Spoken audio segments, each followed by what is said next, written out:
Yeah, hello traders. Welcome to Dr. Steve's weekly analysis, weekly Forex analysis. It's a time that we look into the beginning of the 15th of September 2025 is a Monday, and the time at the right here is 11 minutes after 1:11 p.m. West African time. So what we do is, being the first day of the week, we look at the market. We try to analyze the markets, look at the fundamentals, the market sentiments, all the things that influence the movement of prices in the market, and be able to analyze charts in the back against the backdrop of all the other information, so that we'll be adequately equipped to have profitable trades. So that is what this channel is all about, so that we can trade with knowledge, and then we probably have opportunity to learn. Now, I will start with the news. You can see what is on the screen. It says gold holds steady amid Fed rate cut speculation and geopolitical uncertainties. I usually like to trade gold, just like so many Forex traders. And so most of my analysis will be around gold trade, and of course we do trade other currency pairs, but my major bias is gold trade. You know that gold is paired with dollars, so XAU USD. So that means I will need to know what is happening to the dollar, because whatever happens to the American dollar will influence or affect the price of gold in the market. So that is why I love trading gold, because it equally helps me to know, gives me an idea of what happens, gives me the opportunity. I have a reason to look into the market and know exactly what is happening in the American economy, so that I'll be adequately informed to trade profitably. So now this is showing that gold holds steady amid Fed rate cut speculation and geopolitical uncertainties. Now, this is September. In the one big news in the market is that the Fed that's the Federal Reserve Bank in America. They are expected to cut interest rates in this week. So based on that, we're going to look at the Forex factory. So I will look at the news. Today is September 15. There's no news today, but if you look at tomorrow, we have retail sales month on month. Now, retail sales month on month, call retail sales month on month. It's a measure of the consumer activity in the market. If the economy is doing well, the people will be buying things, and so the way to measure consumer behavior is by way of core retail sales month on month, and the forecasts. The previous figure came up at 0.3%, and the forecast is 4.4%. Now, the understanding is that if the core retail sales, if the actual eventually becomes higher than the forecast, it is good. It means that more economic activity, people are buying more, and so the economy will be booming. So it will be positive for the currency. So 0.4% is the forecast, and we're expecting that it should be higher than that. If it is lower than that, it means it will be bearish for the dollar. It means that the economy is contracting. The importance of this news. Now, Wednesday, we have by 7 p.m. West African time, we have federal funds rates, the FOMC economic projections, and the FOMC statement, and then the FOMC press conference. That is the day that everybody is actually waiting for, to hear whether the interest rates of the dollar will be cut by 25 basis points. The economic data that have been released before now have been, they've not been so healthy for the dollar. So that has increased the speculation. In fact, it has been priced in so many assets, and they're expecting that the Fed's Jerome Powell, during the FOMC statement this week, will be able to announce a cut in interest rates. And now the importance of that is, if the interest rate is cut, it will become bearish for the dollar. What it means in layman's terms is people would like to invest in a currency if the interest rate is higher. If the interest rate is reduced, investors will not be attracted to that currency.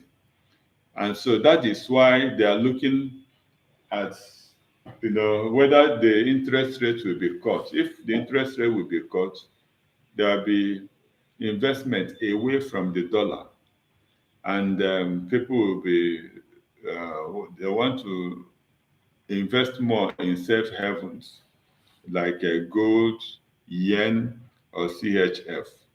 So, but that is what we have. That's why they're trying to see if there'll be cut in interest rates. And then on the Thursday, September, we're going to have by 1:30 p.m. West African time, there'll be another news, unemployment claims. If the number is higher, it would be bearish for the currency. The forecast is 245K. The previous was 263K. The forecast is 245K. So the number is supposed to be lower, because the job of every government, the central bank, is to produce employment, to produce jobs. So if the figure of unemployment is rising, it will not be good for the currency. So that's why, and the way to measure it is by looking at unemployment claims. People who don't have job will be receiving something from the government. So if the claims have risen, that means we have more unemployment. That is the importance of this. So if it is higher, than expected, than the forecast, it will be bearish for the currency.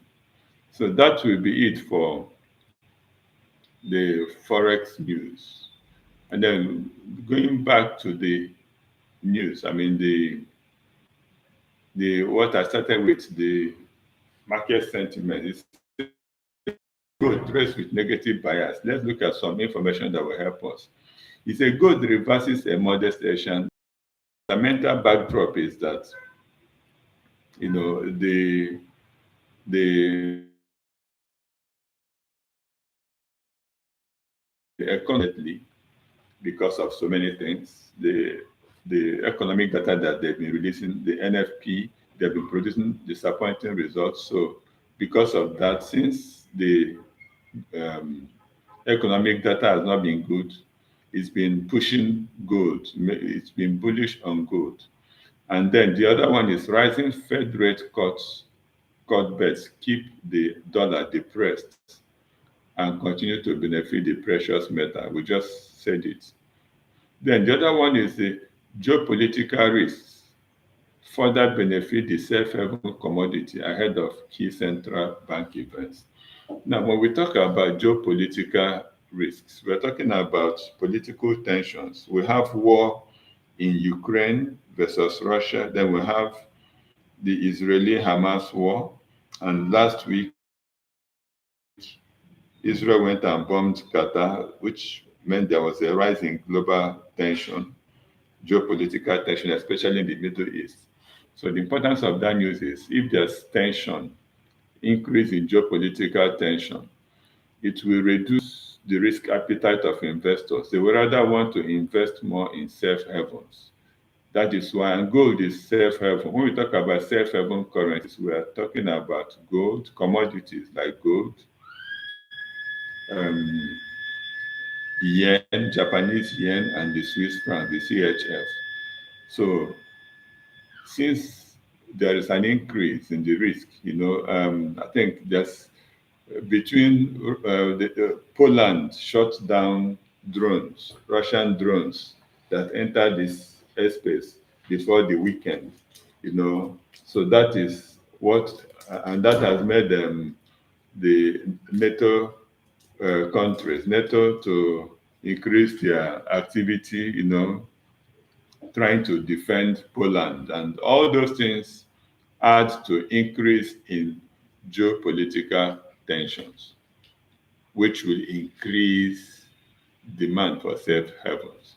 So now let's quickly look at the charts to see how all these things are affecting the charts. We look at the DXY. We start with the DXY.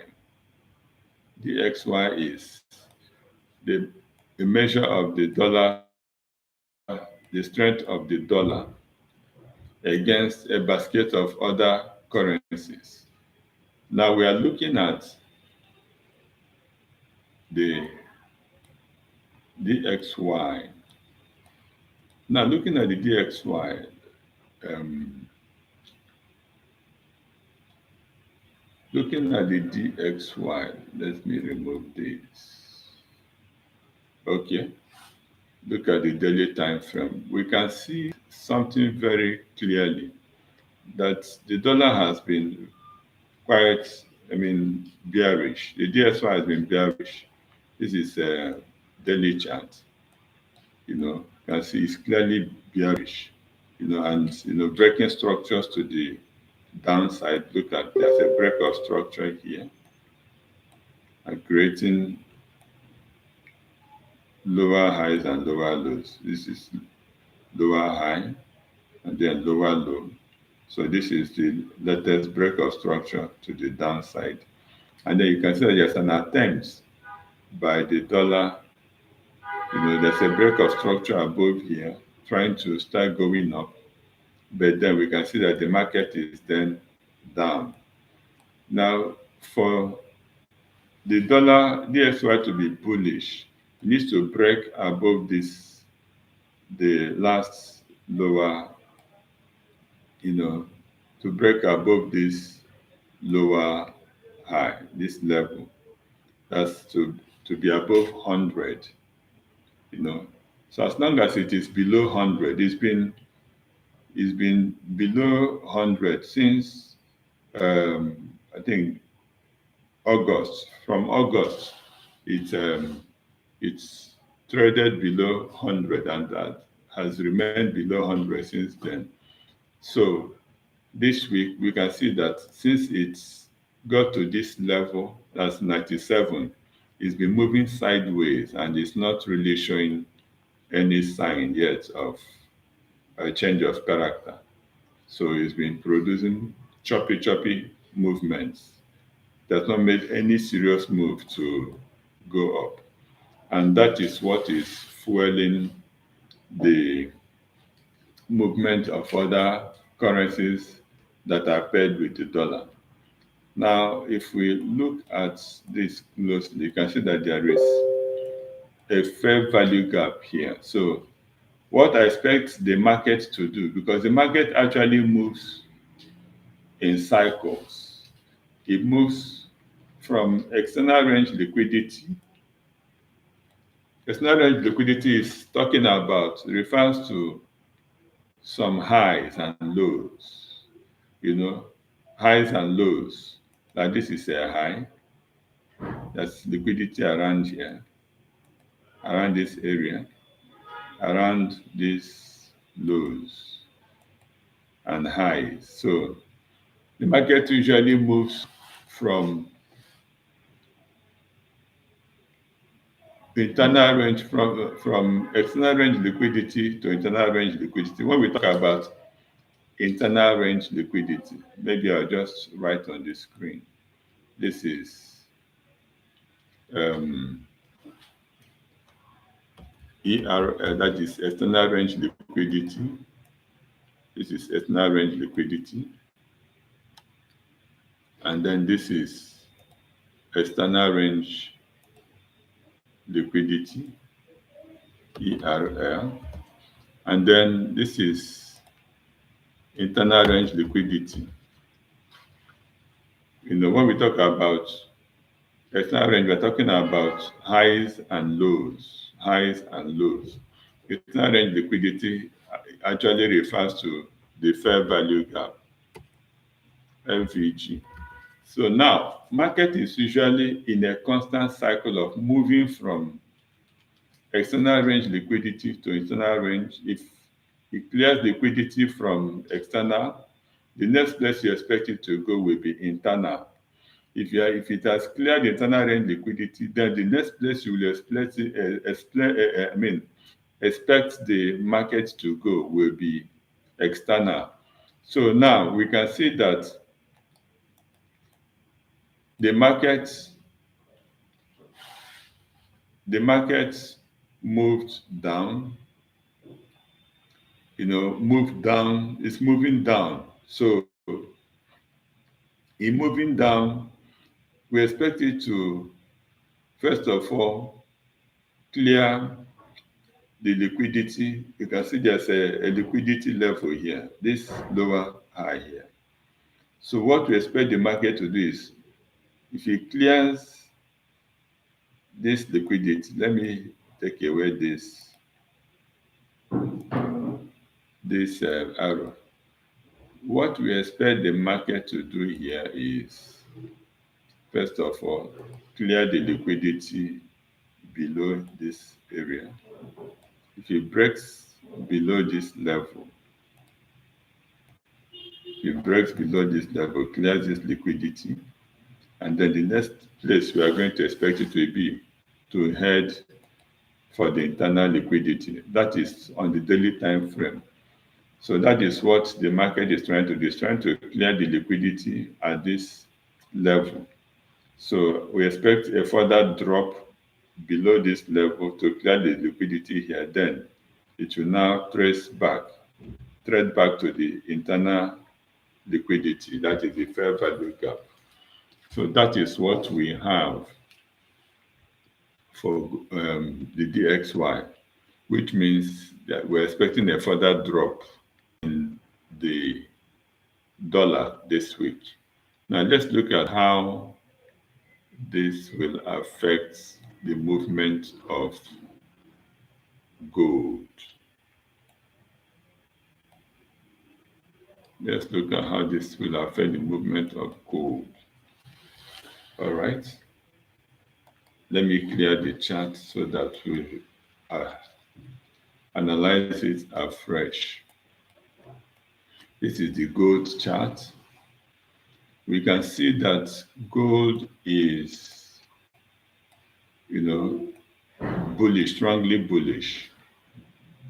And it's understandable because the currency, um, dollar that it is paired with, the USD, has been bearish from what we saw in the DXY. Now, looking at the gold chart, this is the daily time frame. It's strongly bullish, and it's this is the break of structure to the upside, and the most recent resistance that has turned um, support. So now that the market has broken above this level, we expect the market to retest this level and to keep moving higher. That is looking at the daily time frame. So currently the market is bullish. Now, if we look at the top, we can see that it created an all-time high here. And since then, it has not created any new high, since September 9. Since last week, September, it's created this new record high. So it's currently moving sideways. Now, it has created this new high. Where will gold be heading to next? It's currently moving sideways. Now, if I apply the principle of the movement of the market, let me remove this. Just as I said, that the market moves from internal to external, external to internal. Here is our external range liquidity, and here is our internal range liquidity. That is the fair value gap. Look at this. There's a fair value gap here. If you don't know what a fair value gap is, I'll expect you to watch our video on fair value gaps. A fair value gap is actually a three candle arrangement. Now, if you look, the market is supposed to be balanced at all times. And what we mean by a balanced market is that the wicks of, when you look at candles that are three candles, the wick of the first candle is supposed to overlap with the second, with the wick of the third candle. That is what we call a balanced market. Let me show you an example. See if I can find an example. Yes, look at this. If we look at here, look at this three candle structure.